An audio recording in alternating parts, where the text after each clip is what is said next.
દોસ્તો good evening. Channel Surat પ્રાયોજિત phone in કાર્યક્રમમાં હું ડૉક્ટર ચંદ્રેશ જરદોસ આપનું હાર્દિક સ્વાગત કરું છું. દોસ્તો આપણે ખ્યાલ છે જ કે દર મંગળવારે રાત્રે 10 થી 11 ચેનલ સુરત ઉપર સુરત શહેરના લોકોના આરોગ્ય વિશેની મૂંઝવણ તથા તેના સવાલ જવાબનું એક અભિયાન સતત છેલ્લા 4 વર્ષથી ચાલે છે, જેમાં દર મંગળવારે રાત્રે આપણે સુરત શહેરના જુદા જુદા ડૉક્ટર મિત્રોને અહીં આમંત્રણ આપીએ છીએ અને તેઓ જુદા જુદા વિષય વિશે ખૂબ સરસ માહિતી આપે છે. તે મુજબ આજે આપણી સાથે છે સુરત શહેરના ખૂબ જ જાણીતા અને senior most neuro physician doctor Anirudh Apte. Doctor Anirudh Apte સુરતના સૌથી સિનિયર ન્યુરો ફિઝિશિયન છે. છેલ્લા લગભગ 15 વર્ષથી તેઓ સુરતમાં પ્રેક્ટિસ કરી રહ્યા છે. હાલમાં તેઓ મજુરા ગેટ ખાતે એમ્પાયર સ્ટેટ બિલ્ડિંગમાં તેઓ પોતાની પ્રેક્ટિસ કરી રહ્યા છે અને ઘણી બધી નેશનલ તથા ઇન્ટરનેશનલ કોન્ફરન્સમાં એમને પોતાના પેપર્સ રજૂ કર્યા છે. ઘણી બધી વખત એમને રિસર્ચ પેપર્સ રજૂ કર્યા છે. એમના ઘણા બધા આર્ટિકલ્સ નેશનલ અને ઇન્ટરનેશનલ મેગેઝિન્સમાં પ્રકાશિત થયા છે. તો એવા સુરતના ખૂબ જ જાણીતા ન્યુરો ફિઝિશિયન ડૉક્ટર અનિરુદ્ધભાઈ, આપનું ચેનલ સુરતમાં ખૂબ ખૂબ સ્વાગત છે. Thank you. દોસ્તો, આજનો આપણો વિષય છે લકવો એટલે કે પક્ષઘાત અને તેની સચોટ અને લેટેસ્ટ સારવાર. લકવો એક જીવનમાં પાછલી ઉંમરે થતો એક ભયાનક એક આપણે રોગનું પરિણામ કહી શકીએ. બ્લડ પ્રેશર કે ગમે તે કારણસર થતો હોય તે આપણે જાણીશું, જેને કારણે સશક્ત માણસ, એકદમ મજબૂત માણસ પણ પથારીવશ થઈ જાય છે, લાચાર થઈ જાય છે. તો એમાંથી બચવાને માટે શું કરવું જોઈએ? લકવો થવાના કારણો શું? એમને ડૉક્ટર આપટે આપણે જણાવશે કે લકવો જ્યારે થાય ત્યારે જો તાત્કાલિક સારવાર આપવામાં આવે, જેને આપણે ગોલ્ડન અવર કહીએ છીએ, તો ગોલ્ડન અવર શું છે, એના ચિહ્નો કયા છે કે જેનાથી લકવો થતો કાયમને માટે પથારીવશ થવું કે કાયમને માટે ફિઝિયોથેરાપી કરવી, કસરત કરવું, એમાંથી કઈ રીતે બચી શકાય, જે આજની તારીખમાં જાણવું ખૂબ જરૂરી છે. લકવો શાના કારણે થાય છે, એના બીજા રિસ્ક ફેક્ટર્સ કયા કયા છે, એનાથી બચવાને માટે શું કરવું જોઈએ. તો આવા કોઈ પણ સવાલ હોય, કોઈ પણ મૂંઝવણ હોય તો ચેનલ સુરતના ફોન નંબર 65337000 પર આપ અમને પૂછી શકો છો. તો દોસ્તો, કાર્યક્રમમાં આગળ વધીએ તો પહેલો સવાલ ડૉક્ટર અનિરુદ્ધભાઈ, લકવો એટલે શું? લકવો મને એમાં જે સામાન્ય સંસ્કૃત શબ્દ જે છે પક્ષાઘાત, શરીરનો એક ભાગ અથવા એક અંગ અચાનક જ કામ કરતું બંધ થઈ જાય ને એનું કારણ મગજના કોઈ પણ એક ભાગના જે લોહીનો સર્ક્યુલેશન હોય, લોહીનો પરિભ્રમણ હોય, એ બંધ થઈ જાય. તો મગજના એક ભાગ કામ કરતો બંધ થઈ જાય એના લીધે શરીરનો એક ભાગ અચાનક જ કામ કરતો બંધ થઈ જાય, એની પાવર જતી રહે, હલનચલન બંધ થઈ જાય. હવે મગજ એક જાતનો કોમ્પ્યુટર હોય છે. જેવી રીતે કોમ્પ્યુટરમાં અમુક તમારું સર્કિટ જતું રહે તો અમુક કોમ્પ્યુટરના ફંક્શન જતા રહે, એવી રીતે જ મગજના દરેક ભાગ જે છે એ શરીરના જુદા જુદા અંગોની પાવરને કંટ્રોલ કરે છે. ને જે ભાગનું લોહીનો પરિભ્રમણ ખોરવાઈ જાય ત્યાં એ ભાગ ડેમેજ થઈ જાય ને એને લીધે એ ભાગનો લકવો થઈ જાય, એની તાકાત જે છે એ જતી રહે. ચહેરાના ભાગના જે એરિયા હોય ત્યાં ધારો કે લોહીનો સર્ક્યુલેશન બંધ થઈ જાય તો ચહેરો ત્રાસો થઈ જાય, હાથ બંધ થઈ શકે. પગના ભાગ જે એરિયાથી કંટ્રોલ થાય છે, પગની પાવર મગજમાં જે એરિયાથી કંટ્રોલ થાય ત્યાં લોહીનો પરિભ્રમણ બંધ થઈ જાય તો પગ બંધ થઈ શકે. એવી રીતે અમુક વખત લોહીનો જે પ્રેશર હોય, બ્લડ પ્રેશર હોય, એ વધી જાય ને એ અમુક ભાગમાં લોહી સપ્લાય કરતી જે નસો હોય છે એ નસો જો ફાટી જાય તો પણ પક્ષાઘાત થઈ શકે. સામાન્ય 85-85% જે લકવા હોય છે એ લોહીની નસોમાં બ્લડ ક્લોટિંગ અથવા લોહી ગંઠાઈ જાય એના લીધે હોય છે. ને 15 એને ઇસ્કિમિક સ્ટ્રોક કહેવાય ને 15% જે લકવાના કારણો હોય એ લોહીની નસ જે છે એ ફાટી જાય બ્લડ પ્રેશરના લીધે અથવા લોહીની નસોની જે બનાવટ હોય એમાં કુદરતી રીતે જ એની બનાવટ ગડબડ હોય, એનો ટેકનિકલ નામ આર્ટિરિયોવિનસ માલફોર્મેશન અથવા એક બીજો રોગ હોય જેમાં લોહીની નસમાં ફુગ્ગા બની જાય, જેને એન્યુરિઝમ કહેવાય. એ લોહીનો નસમાં જે ફુગ્ગો બની ગયો છે એ ફાટી જાય અથવા એવીએમ ફાટી જાય તો 15% લોકોમાં હેમરેજ, બ્રેન હેમરેજ સામાન્ય રીતે જે કહે એના લીધે લકવો થાય. અને બાકી 85% જે લકવાના કારણો હોય એમાં મોટાભાગે લોહીની નસ જે છે એમાં લોહી ફરતું બંધ થઈ જાય, ગંઠાઈ જાય.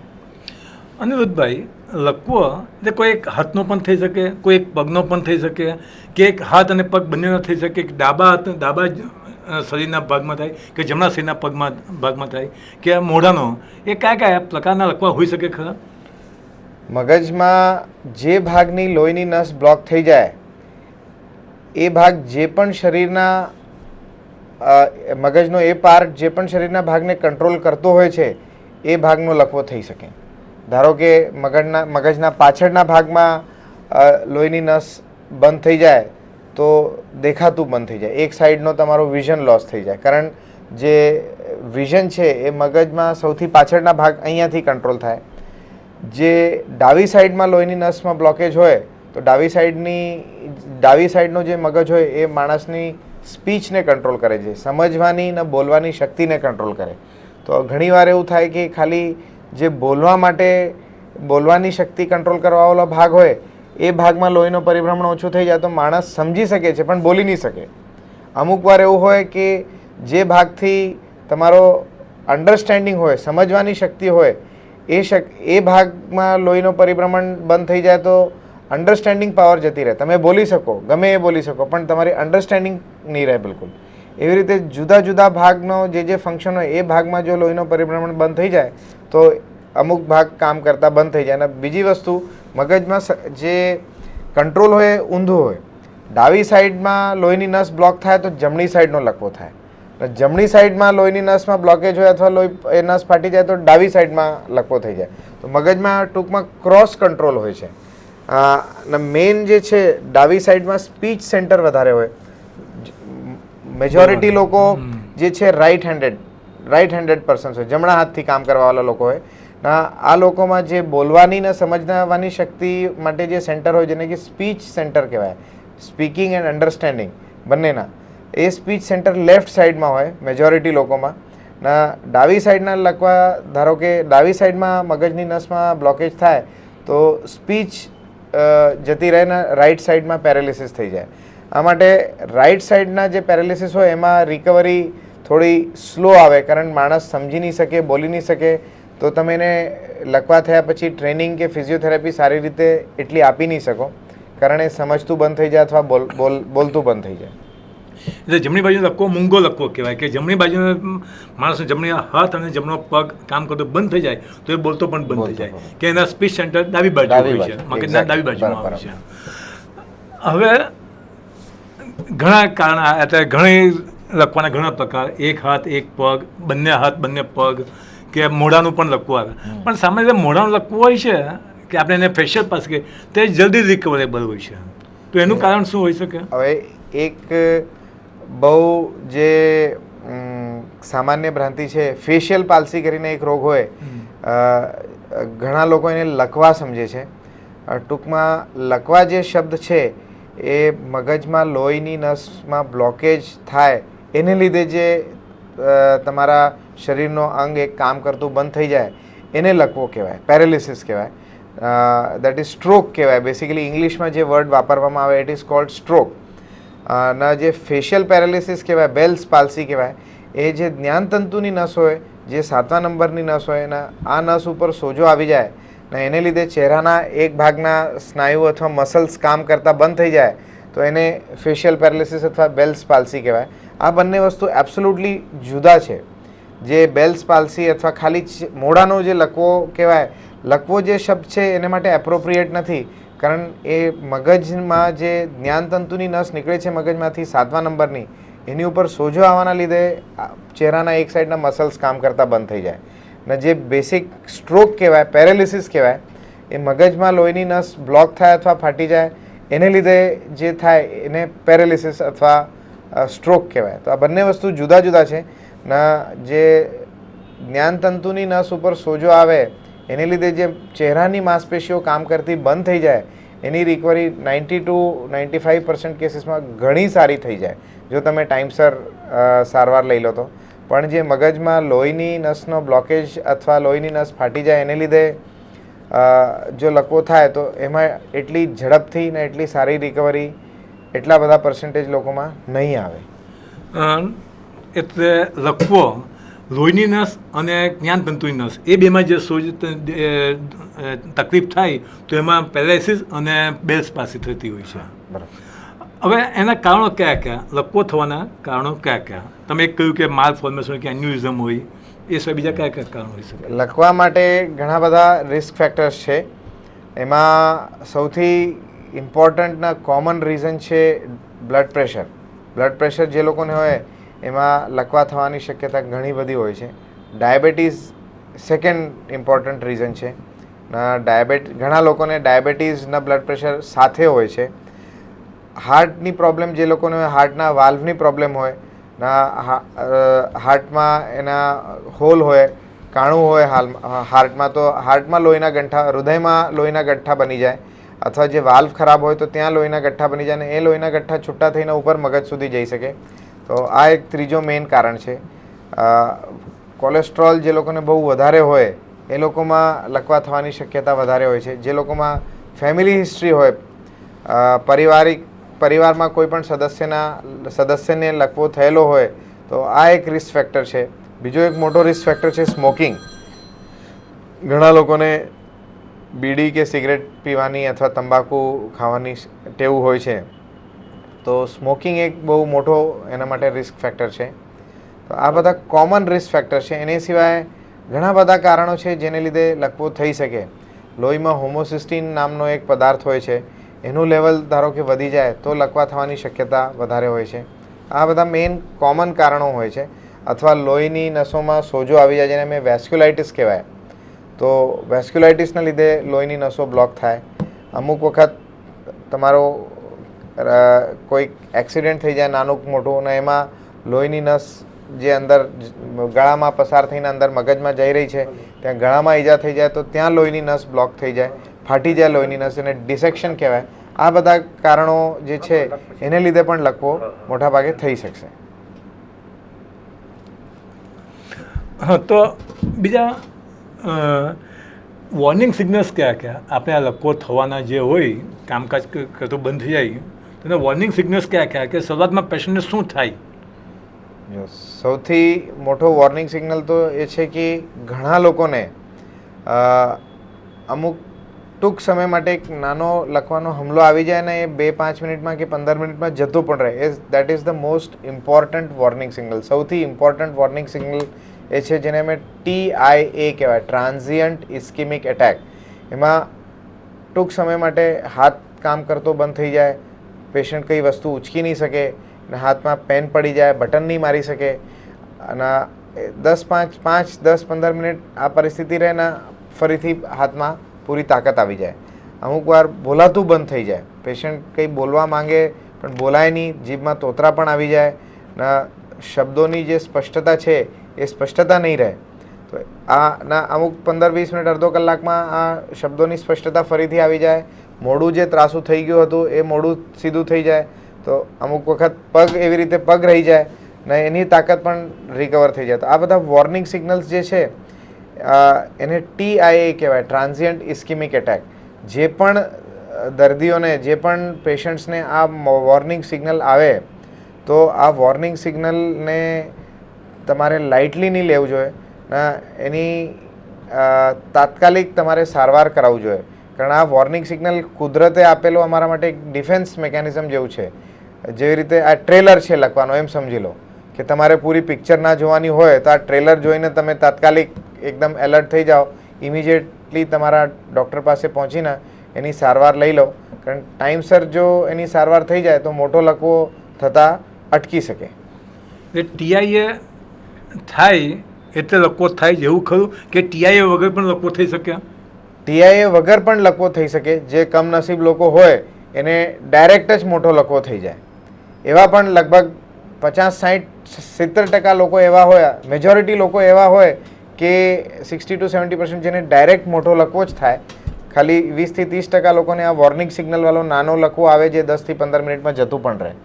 પણ લકવા ન થાય એને માટે જે મોડિફાયેબલ રિસ્ક ફેક્ટર છે, મોડિફાય મને જે રિસ્ક ફેક્ટરને તમે ચેન્જ કરી શકો, લાઈક ડાયાબિટીસ છે એને તમે કાબૂમાં રાખી શકો, બ્લડ પ્રેશર છે એને તમે કાબૂમાં રાખી શકો, સ્મોકિંગ કરતા હોય તો સ્મોકિંગ છોડી શકો, તંબાકુ કે આલ્કોહોલનું સેવન કરતા હોય તો એ તમે બંધ કરી શકો.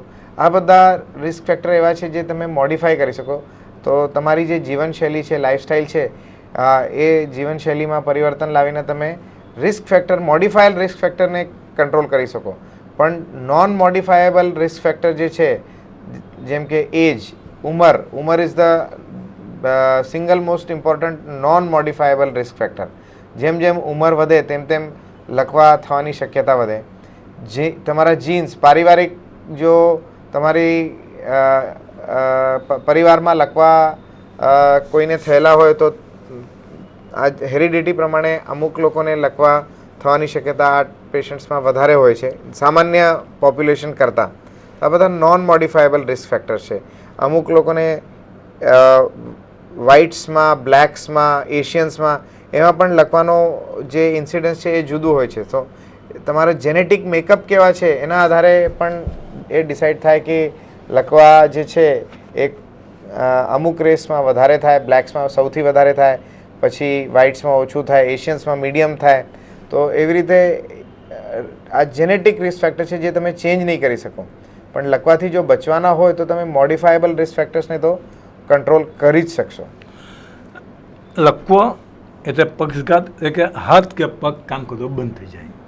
તો એક વખત આવું આપણે ખ્યાલ આવે કે આ ટીઆઈએ જેવું એના સિમ્ટમ્સ આવ્યા, તો તે વખતે આપણે કયા કયા ટેસ્ટ દર્દીએ કરાવવા જોઈએ કે જેમાંથી એને વધારે પ્રોગ્નોસિસ ખ્યાલ આવે કે એને કેટલા ટકા ચાન્સીસ રહેશે? જો કોઈને લકવો થાય છે, ટીઆઈએ થાય છે, એને માટે દર્દી સાથે દર્દીના જે સગાવાલા છે આ લોકોને તાત્કાલિક એક્શનમાં આવી જવું જોઈએ. તમારે એક જ ઇંગ્લિશનો વર્ડ યાદ રાખજો, સિમ્પલ સામાન્ય વર્ડ છે ફાસ્ટ, FAST. ફાસ્ટના F જે છે, F મીન્સ ફેસ, ચહેરો. ચહેરો ત્રાસો થઈ જાય તો કદાચ લકવાની શરૂઆત છે એ જાણી લેવાનું. સામાન્ય લોકો માટે આ બહુ એક ઇમ્પોર્ટન્ટ ક્લુ છે કે ફાસ્ટ જે શબ્દ છે એને યાદ રાખો. ફેસ, F ફોર ફેસ, ચહેરો, A ફોર આર્મ, હાથ.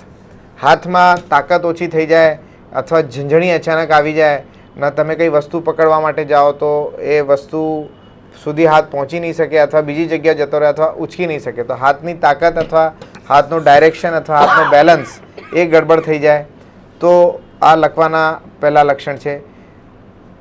F for face, A for arm and S for speech. Speech મને બોલી. બોલીમાં જો અસ્પષ્ટતા આવી જાય અથવા તમે કોઈને કંઈક વાત કરો છો ને એને એ સમજી નહીં શકે, કોઈ અથવા બોલવાની સ્પીચ એન્ડ સાથે સાથે સમજવાની સ્પીચ, તો FAS and T stands for test. So જે fast is one sort of એક જાતનો ટેસ્ટ છે. ફેસ મને ચહેરો, A મને આર્મ, ના S મને સ્પીચ, જીભ.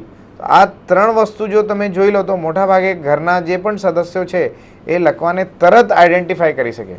કારણ તરત આઈડેન્ટિફાય કરવાનો બહુ મોટો મહત્ત્વ છે.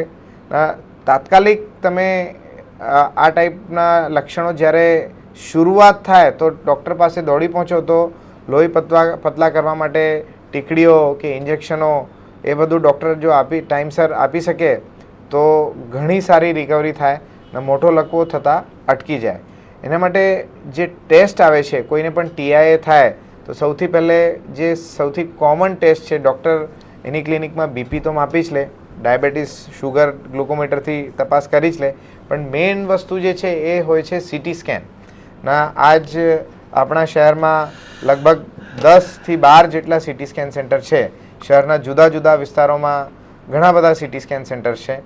ના તાત્કાલિક જો સીટી થાય તો એ ખબર પડી જાય કે જે લકવો થયેલો છે લોહીની નસમાં બ્લોકેજના લીધે થયેલું છે અથવા લોહીની નસ ફાટી ગઈ છે. લોહીની નસ બ્લોક થયેલી હોય તો એની સારવાર જુદી હોય છે અને લોહીની નસ ફાટી ગઈ હોય તો એની સારવાર જુદી રીતે હોય છે. તો લકવો જે છે એને માટે સૌથી બેસિક જે ઇન્વેસ્ટિગેશન છે એ સીટી સ્કેન છે. સીટી સ્કેનમાં શું દેખાય છે એના આધારે આગળની ટ્રીટમેન્ટ જે છે એ નક્કી થાય છે. સીટી સ્કેન ધારો કે એકવાર થઈ જાય અને ખબર પડી જાય કે કંઈ ભાઈ મગજમાં લોહીની નસમાં બ્લોકેજ છે તો નેક્સ્ટ જે તપાસ આવે લોહીની નસ જે બ્લોક થયેલી છે ક્યાંની લોહીની નસ બ્લોક થયેલી છે અને કેટલા ટકા બ્લોકેજ છે એ જાણવા માટે ત્રણેક જુદી જુદી તપાસો આવે છે. સૌથી સિમ્પલ તપાસ હોય જેને કેરોટિડ ડોપલર કહેવાય, જે ગળામાં હૃદયમાંથી જે લોહીની નસો નીકળે ગળામાં પસાર થઈને પછી અંદર મગજમાં જાય. તો આ બે મોટી નસોને કેરોટિડ આર્ટરી કહેવાય. ના અહીંયા જે આ કેરોટિડ આર્ટરી જે જાય ત્યાં અંદર ચરબી જમા થઈ જાય ના આ ચરબીના લીધે આ જે કેરોટિડ આર્ટરી નામની જે લોહીની નસ હોય એ સાંકડી થઈ જાય. તો આ સિમ્પલ સાદી સોનોગ્રાફી ગળાની નસોની સોનોગ્રાફી દ્વારા એ જાણવામાં આવી શકે કે કેટલા ટકા બ્લોક છે. 70% કરતાં વધારે બ્લોક હોય તો એની સારવાર બિલકુલ જુદી રીતે થાય છે. એવી રીતે જ MR એન્જિયોગ્રાફી નામની એક તપાસ આવે અને CT એન્જિયોગ્રાફી નામની બીજી તપાસ આવે. એનાથી ખ્યાલ આવે કે મગજના અંદરની જે નસો છે અહીંયા મોટી લોહીની નસો અંદર જાય અને પછી અંદર મગજમાં ઘૂસી જાય. તો અંદર જે બ્લોકેજ છે એ કેટલું છે ક્યાં છે એ જાણવા માટે બીજી જે બે મોટી તપાસો છે એ MR એન્જિયોગ્રાફી અને CT એન્જિયોગ્રાફી. તો ટૂંકમાં 3 મેઇન તપાસો છે: carotid Doppler study, MR angiography અને CT એન્જિયોગ્રાફી. એક બીજી તપાસ હૃદયના ઇકો, કારણ ઘણીવાર લોકોના જે હૃદયના વાલ્વ હોય એ વાલ્વની બનાવટ બરોબર ના હોય ને ત્યાં લોહીનો ગઠ્ઠો બની જાય. ત્યાં લોહીનો ગઠ્ઠો છે કે નહીં એ સાધારણ હૃદયના ઇકો જે કહેવાય ઇકોકાર્ડિયોગ્રાફી એનાથી ખ્યાલ આવી જશે. તો આ બધી મેઇન કોમન તપાસો છે જેનાથી તમે લકવાના કારણોને શોધી શકશો. તો દોસ્તો, ચેનલ સુરત પ્રાયોજિત ફોન ઇન કાર્યક્રમમાં આજે આપણી સાથે છે સુરત શહેરના ખૂબ જ જાણીતા ન્યુરો ફિઝિશિયન ડૉક્ટર અનિરુદ્ધભાઈ આપટે. વાતો કર્યા છે લકવો અને તેની સારવાર, લેટેસ્ટ સારવાર. આપણે કોઈ પણ સવાલ હોય, આપણે કોઈ પણ મૂંઝવણ હોય તો ચેનલ સુરતના ફોન નંબર 65337000 પર આપ અમને પૂછી શકો છો.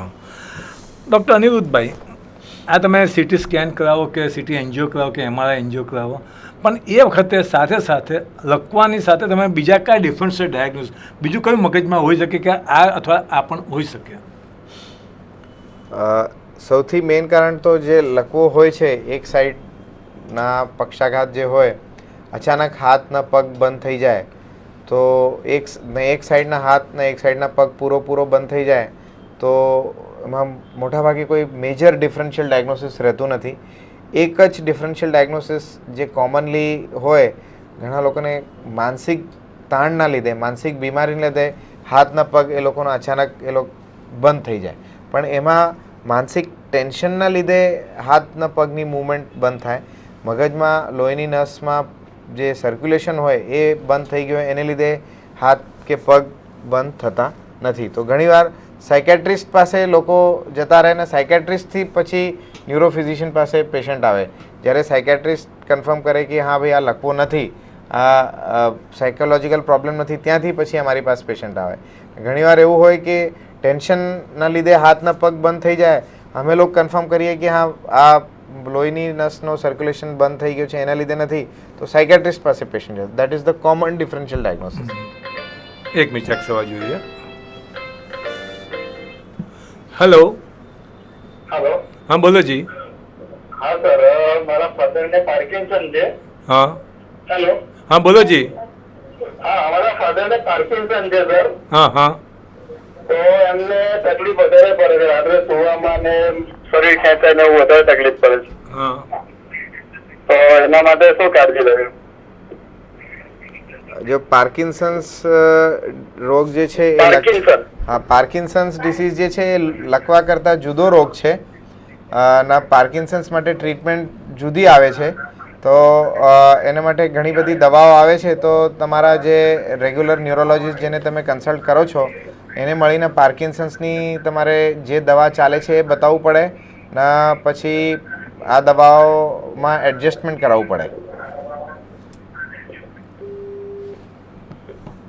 પાર્કિન્સન કા સવાલ. हाँ, तो दोस्तों आपने कोई पण सवाल तो चैनल सुरतना फ़ोन नंबर 65333700 પર આપ અમને પૂછી શકો છો. અને આપણે ડિફરન્શિયલ ડાયગ્નોસિસની વાત કરીએ તો એમાં ડિફરન્શિયલ ડાયગ્નોસિસ ખાસ કરી હોતું જ નથી.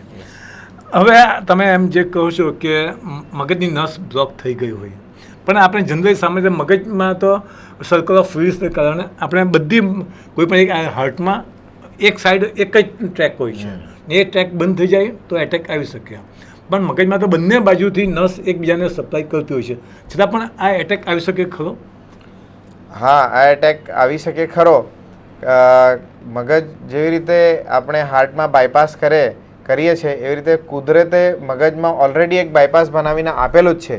જમણી સાઈડની નસ જે અહીંયાથી કેરોટિડ આર્ટરી અંદર મગજમાં જાય અને ડાબી સાઈડથી જે બીજી નસ જાય એ અંદર મગજમાં જઈને ઓટોમેટિક જોઈન થઈ જાય છે. એમાં જે વિભાજન હોય એ એના ડિફરન્ટ બ્રાન્ચીસ ઓટોમેટિક એક સર્કલ બનાવી દે, એને સર્કલ ઓફ વિલિસ કહેવાય. તો ઘણી વખત એવું બને કે જમણી સાઈડની નસ આ મોટી નસ ટોટલી બ્લોક હોય છતાં પણ લકવો થતો નથી. કેમ? કારણ કે ડાબી સાઈડથી જે ડાબી સાઈડની લોહીની નસ જે છે એમાંથી જે લોહી પહોંચીને અંદર જાય છે એ આ કુદરતે બનાવેલા બાયપાસ દ્વારા ઓપોઝિટ સાઈડમાં જતું રહે ને એના કારણથી લકવો થતું જે છે એ બચી જાય છે. કુદરતે આપેલો બાયપાસ છે, ઓલરેડી બનાવીને મોકલેલા છે. ઘણીવાર એવું બને કે બંને સાઈડમાં જ્યારે લોહીની નસમાં બ્લોકેજ હોય તો લકવો થઈ શકે, અથવા અહીંયા બ્લોકેજ હોય ને ત્યાંથી લોહીનો ગઠ્ઠો છૂટો થઈને ઉપર બીજી નસમાં જઈને અટકી જાય તો લકવો થઈ શકે. પણ ઘણીવાર એવું પણ બને એક નસ ટોટલી બ્લોક હોય પણ એ બ્લોકેજ બહુ ધીમે થયેલું હોય. અચાનક બ્લોકેજ ના થયેલું હોય, બહુ સ્લોલી બ્લોકેજ થયેલું હોય તો બીજી સાઈડની લોહીની જે નસ આવે છે ત્યાંથી લોહી સર્ક્યુલેટ થઈને ઓટોમેટિક બાયપાસ દ્વારા બીજી સાઈડે જતું પણ રહે. તો આ સર્કલ ઓફ વિલિસ જે છે એ નેચર કુદરતે આપેલો એક જાતનો પ્રોટેક્શન છે મગજ માટે. હવે આપણે એક અગત્યના પોઈન્ટ પર આવીએ જે આજનો આપણો મુખ્ય વિષય છે કે લકવો થવાનો છે કે આપણે TIA જે કે એને અટકાવવાને માટે જે તમારી લેટેસ્ટ સારવાર છે એમાં વોર્નિંગ સિગ્નલ્સ કયા અને ક્યારે ડૉક્ટરે પેશન્ટે ડૉક્ટર પાસે જવું છે અથવા તો હોસ્પિટલ દાખલ થવું જોઈએ? જો વોર્નિંગ સિગ્નલ્સ જે હું જણાવેલા, ફાસ્ટ શબ્દ તમારે ધ્યાન રાખવાનો. FAST, ફેસ, ચહેરો ત્રાસો થઈ જાય, એ હાથમાં તાકાત ઓછી થઈ જાય અથવા એકદમ ઝંઝણી આવી જાય, તમે કંઈ વસ્તુ ઉચકી નહીં શકો, પકડી નહીં શકો. સ્પીચ મને બોલી શબ્દોની અસ્પષ્ટતા જો આવી જાય તો આ ત્રણ વસ્તુમાં આ સૌથી કોમન જે છે આ ત્રણ વસ્તુઓ હોય છે. બીજા પણ એમાં એના લક્ષણો હોય છે કે અચાનક એક સાઈડનું દેખાવાનું બંધ થઈ જાય અથવા પેશન્ટ એકદમ બેભાન થઈને પડી જાય તો આ એક લખવાના કારણ હોઈ શકે. મોટો હેમરેજ થઈ જાય તો પેશન્ટ સીધા કોમામાં જતો રહે, અથવા ચાલવામાં પીધેલા હોય એવી રીતે ચાલ થઈ જાય અચાનક. નાના મગજમાં જે લોહીની નસનું પરિભ્રમણ હોય તો નાના મગજમાં લોહી ઓછું પહોંચે તો એકદમ તમારી જે ચાલ છે એ બદલાઈ શકે. અચાનક ચક્કર આવી જાય, બહુ સખત ઉલટી ચાલુ થઈ જાય એની સાથે. આ બધા લક્ષણો છે જે જો ચાલુ થાય તો તમારે તાત્કાલિક ડૉક્ટર પાસે દોડી જવું જોઈએ. ડૉક્ટર એકવાર તપાસ કરીને નક્કી કરી લે કે હા મગજમાં સર્ક્યુલેશનની પ્રોબ્લેમના લીધે જ છે તો ઇમિજિએટલી તમારે હોસ્પિટલ શિફ્ટ થઈ જવું જોઈએ. કારણ હવે એવા નવા ઇન્જેક્શનો આવી ગયા છે જે કે તમે 3 કલાકમાં મૂકી દો. 4.5 પહેલે 3 કલાક ગોલ્ડન અવર કહેવાતા હતા, હવે 4.5 કલાક સુધી આ પીરિયડ એક્સટેન્ડ થઈ ગયો છે કે લકવો થઈ ગયો, મગજમાં લોહીની નસમાં બ્લોકેજ થઈ ગયો, એની અંદર 4.5 કલાકની અંદર ધારો કે તમે હોસ્પિટલમાં પહોંચી જાઓ તો એક TPA નામનું ઇન્જેક્શન આવે છે, ટિશ્યુ પ્લાઝમિનોજન એક્ટિવેટર. એ TPA નામનું ઇન્જેક્શન જો સમયસર મૂકવામાં આવી જાય તો જે મોટો લકવો હોય, લોહીની નસ ખુલી જાય એના લીધે, આ ઇન્જેક્શનના લીધે, ને જે મોટો લકવો હોય એ નાના લકવામાં પરિવર્તિત થઈ જાય. ધારો કે મીડિયમ કે નાનો લકવો હોય તો એ કમ્પ્લીટ રિકવરી પણ થઈ શકે. તો બેસિકલી ડિસએબિલિટી લિમિટેશન એ વસ્તુ જે મેન છે કે હાથના પગ ટોટલી તમારા રહી જતા, તમે ટાઈમસર હોસ્પિટલ પહોંચી ગયા અને આ ઇન્જેક્શન ટાઈમસર જો ચાલુ થઈ ગયો તો તો હાથના પગની જે તાકાત છે એ બહુ ઝડપથી રિકવર થઈ જાય ના એમાં જે ડેફિસિટ રહેવાનું હોય એ ખોટ રહેવાની હોય એ ખોટની માત્રા જે છે એ બહુ ઓછી જ રહી જાય. તો તાત્કાલિક 4.5 કલાકની અંદર જે તમે પહોંચી શકશો તો આ ઇન્જેક્શનનો લાભ દરેક દર્દીને મળી શકે.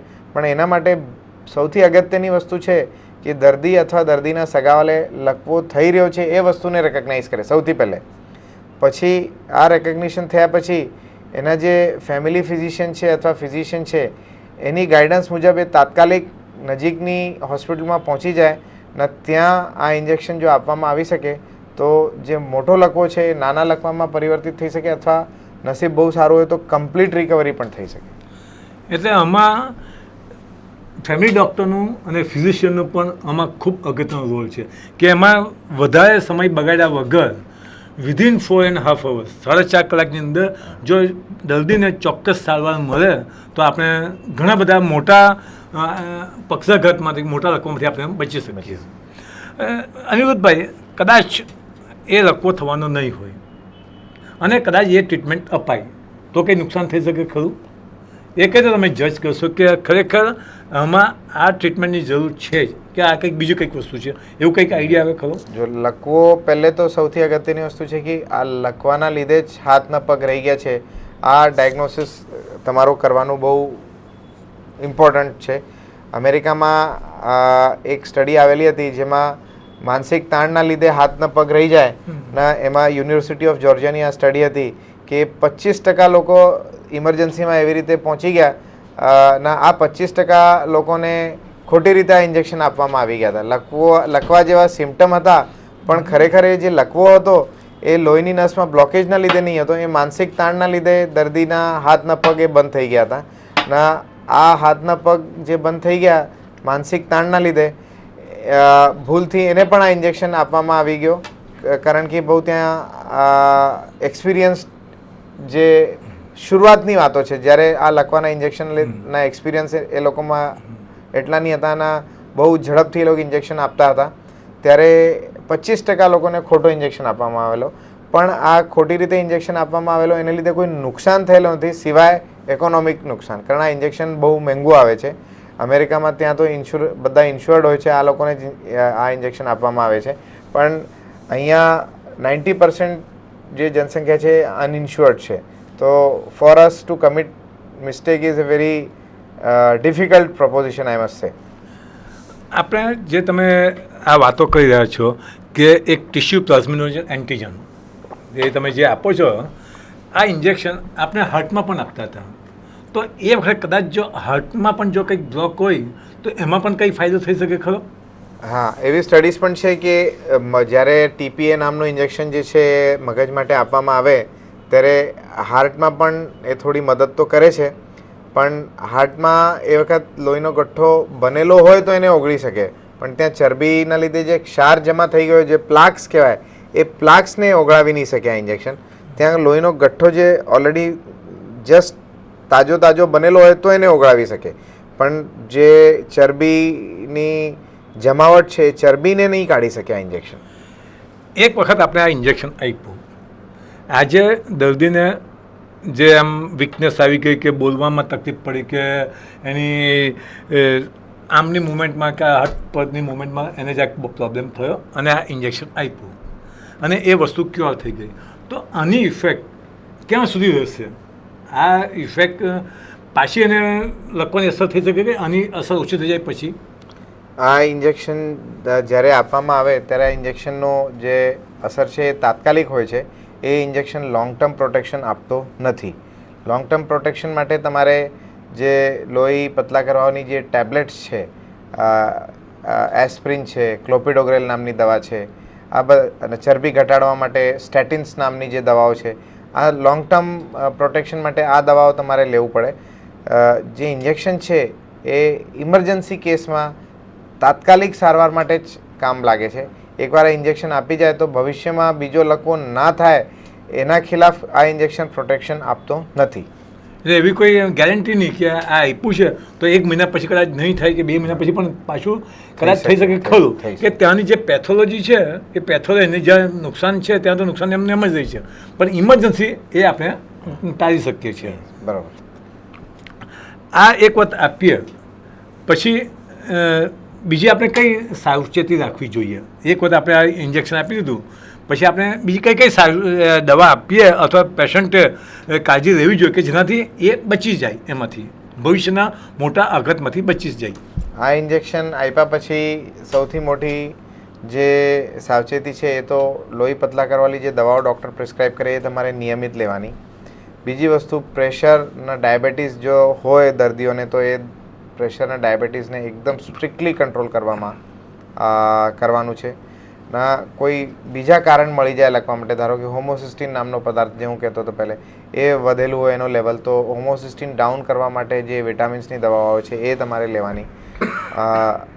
હૃદયમાં વાલ્વની ખરાબી હોય અથવા હૃદયમાં કાણું હોય તો એ ઓપરેશન દ્વારા એની સારવાર કરાવવાની. સ્મોકિંગ હોય તો સ્મોકિંગ બંધ કરી દેવાની. આજે લાઈફસ્ટાઈલ મોડિફિકેશનના ફેક્ટર્સ જે છે એ બધા ફેક્ટર્સને તમારે એકદમ ટાઇટલી સારી રીતે કંટ્રોલમાં રાખવું પડશે. હા, બીજું કે આને માટે આપણે જે ઇન્જેક્શનની જે તમે વાત કરો ટીપે ઇન્જેક્શન, એ આપણે જ્યારે પહેલાં તો અમે એને માટે પેશન્ટ કોઈ પણ આવશે તમે એનું સીટી સ્કેન તો કરાવશો જ. આપણે સીટી સ્કેનમાં આપણે ખ્યાલ આવશે કે ખરેખર એને આ પ્રોબ્લેમ છે તો તમે સીટી સ્કેન સેન્ટરમાં જ તમે ઇન્જેક્શન આપશો કે પછી એને પાછા હોસ્પિટલ લઈ જઈને એટલો પણ તમે સમય વ્યતીત કરશો? આઈડિયલી જે છે મગજમાં 1 મિનિટમાં જો લોહીની નસ બ્લોક થાય તો 1 મિનિટમાં 10 લાખ મગજના જે સેલ્સ છે એ મરી જાય. તો મગજમાં 1 મિનિટ કિંમતી છે મગજના એટેક માટે, લકવા માટે. જેવી રીતે હાર્ટ એટેક હોય એવી રીતે જ લકવામાં અને બ્રેન એટેક. તો હાર્ટ એટેકમાં જેવી રીતે 1 મિનિટ કિંમતી હોય છે એવી રીતે જ મગજમાં જે બ્રેન એટેક હોય, લકવાનો અસર હોય, એમાં પણ 1 મિનિટ 1 સેકન્ડ બહુ અગત્યનો હોય છે. ના જેટલા જલ્દી આ ઇન્જેક્શન આપવામાં આવે એટલા તમે ડેમેજ જે છે મગજના સેલ્સને મગજના ઓછા સેલ્સ ડેમેજ થાય. ના ઓછા સેલ્સ ડેમેજ થાય તો જે રિકવરી છે એ ઘણી સારી અને ઘણી જલ્દી થઈ જાય.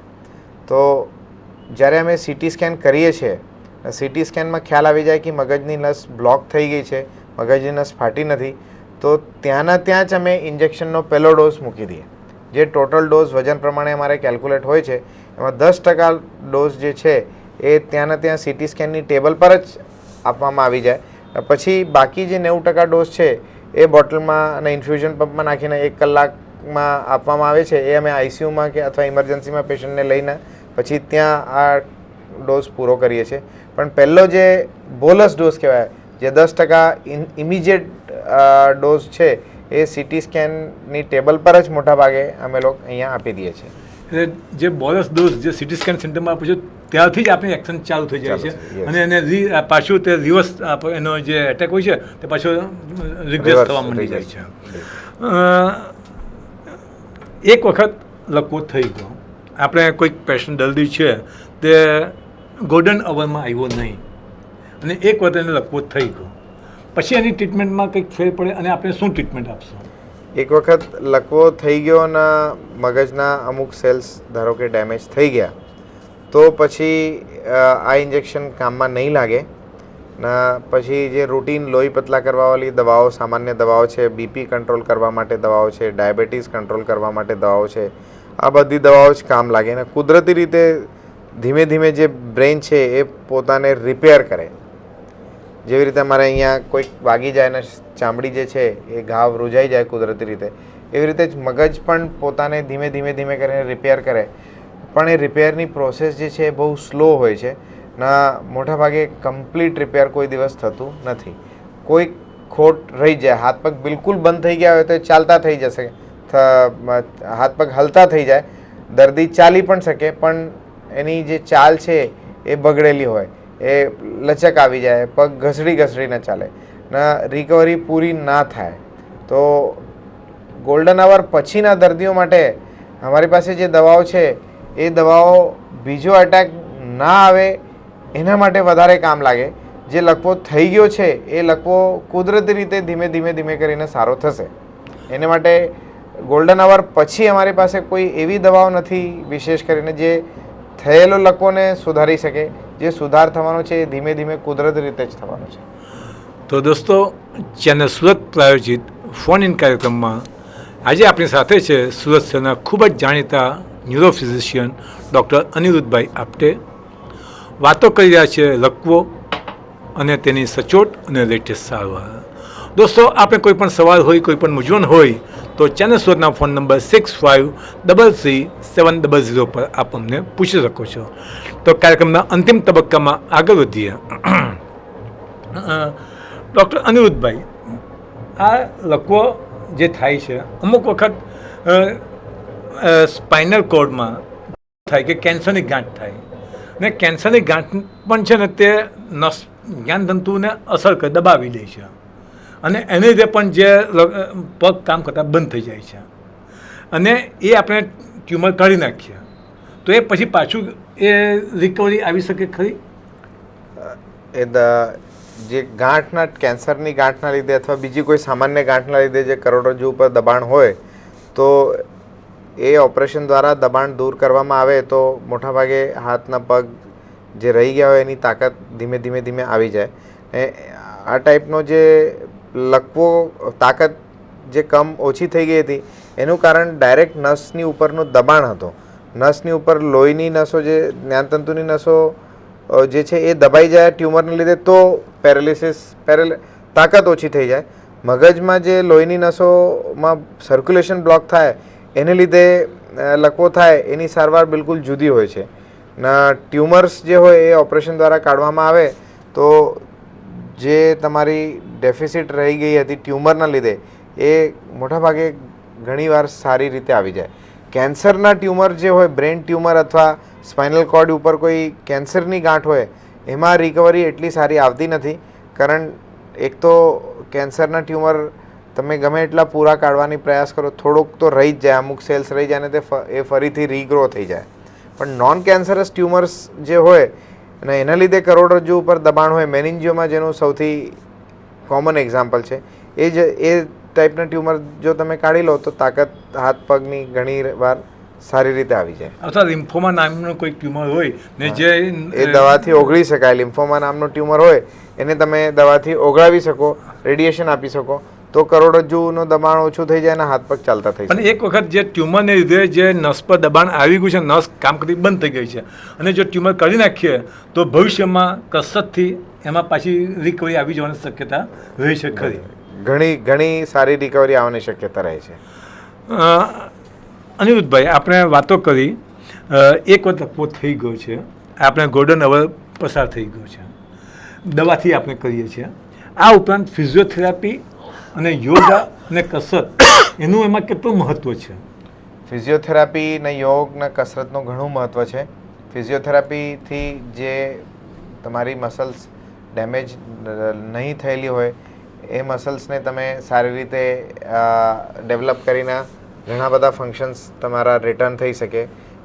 જ્યારે કુદરતી રીતે લકવો ધીમે ધીમે સારો થવાનો હોય તો તમે જો ફિઝિયોથેરાપી નિયમિત નહીં કરતા હોય તો હાથ તમારા કડક થઈ જાય, જોઈન્ટ્સ કડક થઈ જાય, એમાં મસલ્સમાં તાકાત આવી પણ જાય. પણ જો જોઈન્ટ જ કડક થઈ ગયો હોય, સાંધો જ તમારું કામ કરતું બંધ થઈ ગયો હોય તો હાથની મૂવમેન્ટ એમ પણ નહીં થાય. તો ફિઝિયોથેરાપીના મેઇન એક એડવાન્ટેજ એ છે કે આ જે જોઈન્ટ્સ છે એ જોઈન્ટ્સને એ મુલાયમ રાખે છે, સ્મૂથ રાખે છે. જ્યારે લકવાની રિકવરી શરૂ થાય તો આ જોઈન્ટ્સ તમારા ફંક્શનિંગ રહે ફિઝિયોથેરાપીને લીધે.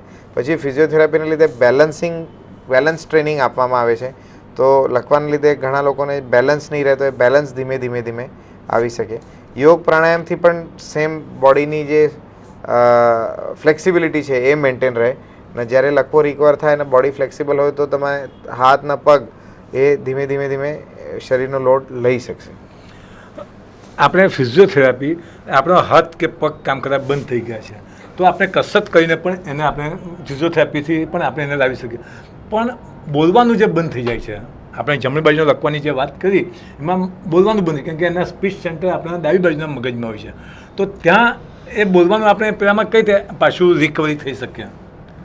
બોલવામાં જો બંધ થઈ જાય તો એક તો સ્પીચ થેરાપી આવે છે.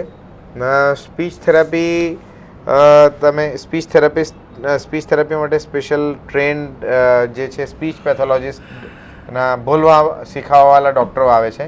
સ્પીચ પેથોલોજીસ્ટ અથવા સ્પીચ થેરાપિસ્ટ કહેવાય એને. એની પાસે જઈને તમે સારવાર લઈ શકશો અને ધીમે ધીમે સ્પીચ રિટર્ન થાય. બીજી વસ્તુ, એક બહુ ઇફેક્ટિવ વસ્તુ જે છે, જે બહુ લોકોને જેની ખબર નથી, મ્યુઝિક, ગાયન. જે ગાયન કંટ્રોલ કરવા માટે જે સેન્ટર હોય છે એ મગજની જમણી સાઈડ હોય છે. બોલવાનું જે સેન્ટર, કોન્શિયસ બોલવાનું જે સેન્ટર હોય છે એ ડાબી સાઈડ હોય છે. તો કોઈ પણ દર્દી જે બોલી શકતા ન હોય પણ એને તમે ભજનની કેસેટ મૂકી દો, એને કહો કે સાથે ભજન ગાઓ, તો એ ભજન ગાતા થઈ જાય. તમે એને કહો કે કંઈક અમુક વસ્તુ પોતાના બાબતમાં કંઈક પણ 2-4 શબ્દો કે 2-4 વાક્યો કહે, એ કહી નહીં શકે, પણ સાથે તમે એની સાથે ગાયનનું કે ભજનનું એક કેસેટ મૂકી દો તો એ ઓટોમેટિક ગાતા થઈ જાય. કારણ જે મ્યુઝિકનો સેન્ટર છે એ જમણી સાઈડના મગજમાં છે અને એ પ્રિઝર્વડ હોય છે. તો મ્યુઝિક તમે લગાવો ને એની સાથે ગાતા થઈ જાય તો ધીમે ધીમે ધીમે ધીમે કરીને એની અવાજ ખુલી જાય અને સ્પીચની રિકવરી સારી આવે છે. તો જે મ્યુઝિક થેરાપીનો રોલ કહેતા હતા કે મ્યુઝિકના લીધે ઇમ્પ્રુવમેન્ટ થાય, this is because of this reason. તો દોસ્તો, એક ખૂબ જ અગત્યની વાત કરી કે જ્યારે લખવામાં માણસ બોલતો બંધ થાય છે તો તે વખતે મ્યુઝિક થેરાપી એક ખૂબ અગત્યનું પરિબળ છે કે જેમાં કદાચ એને કારણે ફરીથી દર્દી બોલતો થઈ શકે. ડૉક્ટર અનિરુદ્ધભાઈ, આ સિવાય રૂટીન ખોરાક પણ એક બહુ અગત્યની વસ્તુ છે. તો કયા ખોરાકથી લખવામાં ફાયદો થાય અથવા અટકાવવા જોઈએ અથવા તો રહેવા જોઈએ? જો ખોરાકમાં સૌથી મેઇન વસ્તુ જે છે કે તમારે ચરબીની માત્રા બહુ ઓછા પ્રમાણમાં હોવું જોઈએ. જે નમક હોય, નમક સોલ્ટ જે કહેવાય, સોલ્ટની માત્રા પણ ઓછી હોવું જોઈએ. જે હેલ્ધી ફૂડ હોય એ તમારે ખાવું જોઈએ. જે ફાસ્ટ ફૂડ છે, ચીઝ છે, પિઝા, બર્ગર, આ ફાસ્ટ ફૂડનો તમારો કન્ઝમ્પશન બહુ મિનિમમ લેવલ પર હોવું જોઈએ. લીલા શાક હોય, ગ્રીન વેજીટેબલ્સ હોય, ફ્રૂટ્સ હોય છે, એનું તમારે ઇન્ટેક વધારે હોવું જોઈએ. મિલ્કનું ઇન્ટેક પણ, મિલ્ક પણ મલાઈ કાઢીને રાત્રે દૂધ ગરમ કરીને ફ્રીજમાં મૂકી દો, સવારે જે મલાઈ આવી જાય, મલાઈ નીચેનું દૂધ તમારે લેવાનું, મલાઈ વગરનું દૂધ લેવાનું. આ મલાઈ વગરનું દૂધ વધારે હેલ્ધી છે મલાઈ સાથના દૂધ કરતાં, કારણ મલાઈમાં ઘણી ચરબી હોય છે તો કોલેસ્ટ્રોલ તમારું વધી શકે. આ બધી ખોરાકનો સામાન્ય રીતે તમારે ધ્યાન રાખવું જોઈએ. મગજનો લકવો અને હૃદયમાં બ્લોક થવાનું એ બધું લગભગ સરખું છે.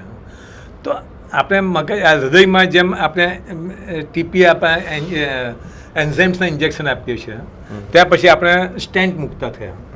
તો મગજમાં પણ ઓપરેશન અથવા તો સ્ટેન્ટની શક્યતા ખરી? બહુ સારો અને બહુ અગત્યનો સવાલ છે ચંદ્રેશભાઈ. હવે વિજ્ઞાન ત્યાં સુધી પહોંચી ગયું છે કે તમે મગજમાં પણ સ્ટેન્ટ મૂકી શકો. જે હું કાર્યક્રમમાં આગળ વાત કરેલી કે હૃદયમાંથી જે લોહીની નસો નીકળે છે જેને કેરોટિડ આર્ટરી કહેવાય, ગળામાં પસાર થઈને જે મગજમાં જાય, તો જ્યારે ગળામાં બ્લોકેજ થઈ જાય 70% થી 80% કરતાં વધારે બ્લોકેજ હોય તો આ બ્લોકેજ ખોલવા માટે આ કેરોટિડ આર્ટરીમાં પણ સ્ટેન્ટ મુકાઈ શકે. હવે ઘણા સેન્ટર્સમાં ઇન્ડિયામાં પણ એવા એક્સપર્ટ લોકો તૈયાર થઈ ગયા છે જે કે મગજમાં અંદર જઈને પણ મગજની નસોમાં સ્ટેન્ટ મૂકે છે. પણ આ જે છે બહુ જ સ્પેશિયલાઇઝડ ફિલ્ડ છે ના, એમાં બહુ સ્પેશિયલાઇઝડ લોકો કામ કરે છે. આ જે સ્ટેન્ટ્સ છે ના, એની સારવાર છે એ પોસિબલ છે, ઇન્ડિયામાં પણ પોસિબલ છે. અહીંયાની નસોમાં જે સ્ટેન્ટ છે એ તો સુરતમાં પણ અમારા ડૉક્ટર મિત્રો હવે નાખતા થઈ ગયા છે.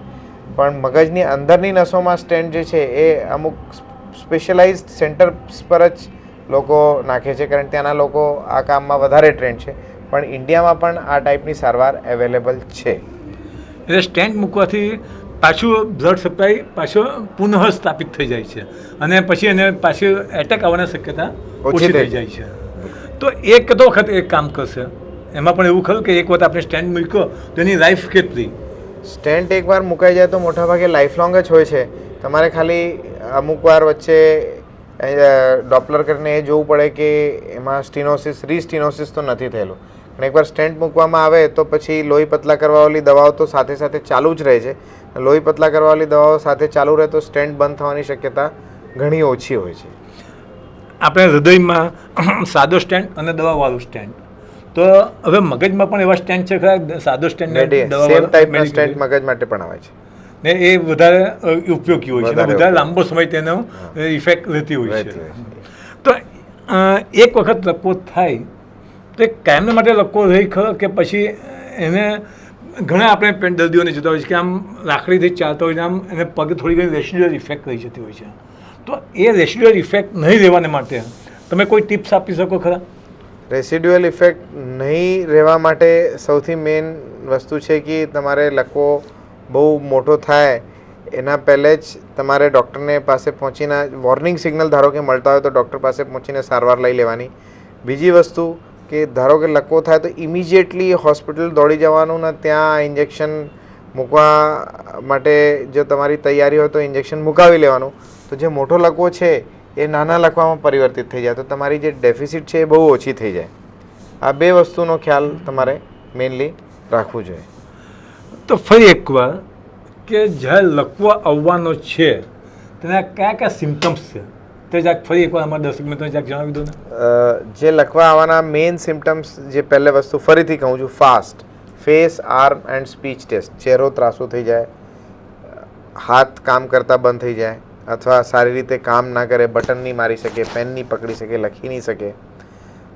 ત્રીજો લક્ષણ સ્પીચ, બોલવામાં તોતરા પણ આવી જાય, સમજી નહીં શકે, અમુક વસ્તુનું નામ નહીં કહી શકે, અચાનક એક સાઈડનો વિઝન જતું રહે અથવા આંખની આગળ ઝાંકાસ આવી જાય, ટોટલ દેખાતું બંધ થઈ જાય, ગળવામાં તકલીફ થાય, ચાલવામાં તકલીફ થાય, પીધેલા માણસ હોય એવી રીતે ચલાય. આ બધા કોમન લક્ષણો જે છે એ મગજમાં લોહીની નસમાં લોહીનો પરિભ્રમણ ઓછું થાય અથવા બંધ થાય છે એના લક્ષણો છે. એવી રીતના કોઈ પણ લક્ષણો ધારો કે દેખાય તો તાત્કાલિક તમારે તમારા ફેમિલી ડૉક્ટર અથવા જે તમારો રૂટીન ફિઝિશિયન હોય એની પાસે પહોંચી જવાનું. એકવાર એને બતાવીને આગળ ઇન્જેક્શનની જરૂર હોય કે સામાન્ય ટીકડીઓની જરૂર હોય એ લેવલ પર ડિસાઇડ થાય તો આગળ તમારે સારવાર તાત્કાલિક લઈ લેવાની. આપણે હૃદયને એટેક આવે ત્યારે સોલ્બિટેટ અને એસ્પિરિનની ટેબ્લેટ આપતા હોઈએ છીએ. તો આમાં એસ્પિરિન ટેબ્લેટ આમાં કંઈક મદદ કરી શકે ખરી? એસ્પિરિન ટેબ્લેટ તમે તાત્કાલિક આપી શકો છો. તો એનાથી એટલીસ્ટ 85% લોકોને નુકસાન તો ના જ થાય, કારણ 85% લોકોને મગજમાં લોહીની નસના બ્લોકેજના લીધે લકવો હોય છે. બટ જે 15% લોકોમાં લોહીની નસ ફાટી ગઈ હોય એમાં પણ તમે ધારો કે એક એસ્પિરિન આપી દો તો એક એસ્પિરિનની ટીકડીથી આ લોહી જે બહાર નીકળી ગયો છે, બ્રેન હેમરેજ થઈ ગયું છે, એ હેમરેજનું સાઇઝ વધી જાય એવું નથી. પણ કદાચ એને ફાયદો તો થઈ શકે ખરો. હેમરેજના કેસમાં ફાયદો નહીં થાય, પણ લોહી પતલા કરવા માટે જો તમે એસ્પિરિન આપી દો તો આગળ વધતું એ અટકી શકે. પણ જે લોહી ત્યાં જમા થઈ ગયો છે એ ક્લોટને ડિઝોલ્વ કરવા માટે આ ટીપીએને ઇન્જેક્શન તો લાગશે જ. એસ્પિરિનની દવામાં એટલી તાકાત ના હોય કે ગંઠાયેલો લોહી જે છે એને છૂટા પાડી શકે. એટલે આવા કોઈ પણ સિમ્ટમ્સ દેખાય તો તાત્કાલિક તમે તમારા ફેમિલી ડૉક્ટર પાસે કે તમારા ફિઝિશિયન પાસે તાત્કાલિક પહોંચો અને હોસ્પિટલમાં દાખલ થઈ ને જો યોગ્ય સારવાર લેશો તો દર્દી મિત્રો, દર્શક મિત્રો, આપ મોટા લકવામાંથી આપ બચી શકો છો, જેને આપણે ગોલ્ડન અવર કહીએ છીએ અને ગોલ્ડન ટ્રીટમેન્ટ કહીએ છીએ. તો ડૉક્ટર અનિરુદ્ધભાઈ, આપ છેલ્લા ઘણા વર્ષોથી તમે આ પ્રેક્ટિસ કરી રહ્યા છો, તો આપના જીવનમાં કોઈક અનુભવ, રસપ્રદ અનુભવ હોય કે જેમાં દર્શક મિત્રો સાથે તમે શેર કરવા માગતા હો? એમાં બહુ એક રસપ્રદ અનુભવ એવો છે કે it is more than all the gold medals which I have received while I have studied. જેટલા પણ મને ગોલ્ડ મેડલ મળ્યા છે એના કરતાં પણ વધારે હું આ અનુભવને કિંમત આપું છું. એક મારો બહુ ગરીબ દર્દી હતો, કોઈના કહેવાથી આવેલો હતો મારી પાસે. એ બીજી જગ્યા, ઘણી જગ્યા ફરીને આવેલો હતો ના એની જે છે એ મેમરી જતી રહી હતી, યાદશક્તિ એની ઓછી થઈ ગઈ હતી. યાદશક્તિ એટલી ઓછી થયેલી કે નોકરી છૂટવાની નોબત આવી ગઈ. ફેક્ટરીમાંથી એને કાઢી મૂકવાની વાતો ચાલુ થઈ ગઈ. સામાન્ય middle class, lower middle class ઘરનો હતો. તો એની વાઈફ લઈને આવેલી મારી પાસે. એના સાહેબ એની તો નોકરી હવે છૂટી જશે, એના અમારા 2 બાળકો છે, એક બેબી છે, હું એકલી છું, અમે બસ 5 જ લોકો છે, અમારે બીજો કોઈ સપોર્ટ સિસ્ટમ અહીંયા નથી. તો કંઈક તમે એની મદદ કરી શકશો, કોઈક પણ રીતે એને તમે હેલ્પ કરજો અમારી. તો વાતો કરતાં કરતાં એની વાઈફે કીધેલું કે એના પેટ પણ એનું થોડું ગડબડ છે. પેટ ગડબડ છે ને એને વારંવાર ઝાડા થઈ જાય છે. સાથે સાથે હું જોયું કે એના શરીરના જે એક્સપોઝ ભાગ છે, હાથ છે, અહીંયા છે, ત્યાં ચામડીમાં થોડો રફનેસ આવી ગઈ છે. તો હું એને પૂછેલું કે આ ભાઈ ચામડી ક્યાંથી રફ થઈ ગઈ, શેને લીધે રફ થઈ ગઈ? કે સાહેબ એ તો ખોરાક નથી લેતા આ માટે રફ થઈ ગઈ. એ કોરિલેટ કરવાની એની વાઈફ કોશિશ કરતી હતી. પણ આ 3 લક્ષણો જે છે, યાદશક્તિ ઓછી થઈ જાય, ડાયરિયા થઈ જાય અને ડર્મેટાઇટિસ. પેલેગ્રા નામનો એક સાધારણ રોગ હોય છે જે નાયાસિન નામનો એક વિટામિન હોય છે, એની કમીના લીધે આ થાય છે. તો આ પેલેગ્રા નામનો એક સિમ્પલ રોગ હતો જે અનફોર્ચ્યુનેટલી કોઈ જગ્યા ઓળખવામાં આવેલું નહીં. એની સારવાર ચાલુ કર્યા પછી આ પેશન્ટ બહુ સારી રીતે એકદમ ઝડપથી 3 અઠવાડિયામાં એની મેમરી આવી ગઈ અને બહુ સારી રીતે ઇમ્પ્રૂવ થઈ ગયો. તો જ્યારે બીજી વારે આવ્યો મને બતાવવા માટે, તો મને કહેલું કે સાહેબ તમારા એક ફોટો આપજો ને, મારો છોકરો મંગાવે છે. મને એવું લાગેલું કે ભાઈ છોકરાને મળવાનું હોય, ઈચ્છા હોય કે પપ્પાને કોણે સારું કરેલો, તો એને કહેલું ભાઈ ફોટો તો હું કોઈ ખિસ્સામાં લઈને ફરતો નથી, તું ફોટોનું શું કરશે? તારા છોકરાને લઈ આવ, હું મળી લેશું એને, હું એની જોડે વાત કરી લેશું. એને જો મારે મળવાની એટલી ઈચ્છા હોય કે નહીં સાહેબ એ ફોટો તમારા મળવા માટે તો ગમે ત્યારે આવી શકે, પણ મારો છોકરો કહે છે કે પપ્પા જે માણસે આપણો પરિવાર બિખરતા અટકાવી દીધો છે એ માણસનો ફોટો તમે આ માટે લઈ આવો કે જે ઘરમાં મંદિર છે એ મંદિરમાં ભગવાનના ફોટો જોડે એનો ફોટો હું રાખશું. તો it was so moving and એટલો ઇમોશનલ ઇવેન્ટ હતું એ કે મને જેટલા પણ મારી ભણતર દરમિયાન ગોલ્ડ મેડલ મળેલા છે એના કરતાં સૌથી મોટો જે આ મેડલ છે, I consider this as the biggest medal of my life. ખરેખર નિવૃત્તભાઈ, આ એક આપણે માટે એક ગૌરવની વાત છે કે જ્યારે દર્દી આપણે આટલું બધું એપ્રિશિએટ કરે છે અને ભગવાનને તુરા જેવા આપણે મૂકે છે ને તમારા ફોટો એના મંદિરમાં મૂકવાની વાત કરે છે. ખરેખર તમને એક બહુ મોટા અભિનંદન અમારા તરફથી, બહુ હાર્દિક અભિનંદન. Thank you. તો દોસ્તો, આજનો કાર્યક્રમ અહીં સમાપ્ત થાય છે. ડૉક્ટર અનિરુદ્ધભાઈ, આપ અહીં આવ્યા અને લકવા વિશે ખૂબ સરસ માહિતી આપી, ખૂબ સરસ માર્ગદર્શન આપ્યું, તે માટે આપનો ખૂબ ખૂબ આભાર. Thank you Chandresh. તો દોસ્તો, આજનો કાર્યક્રમ અહીં સમાપ્ત થાય છે. આવતા મંગળવાર રાત્રે ફરી મળીશું નવા વિષય સાથે, નવા ડૉક્ટર મિત્ર સાથે. ત્યાં સુધી good night, take care, by.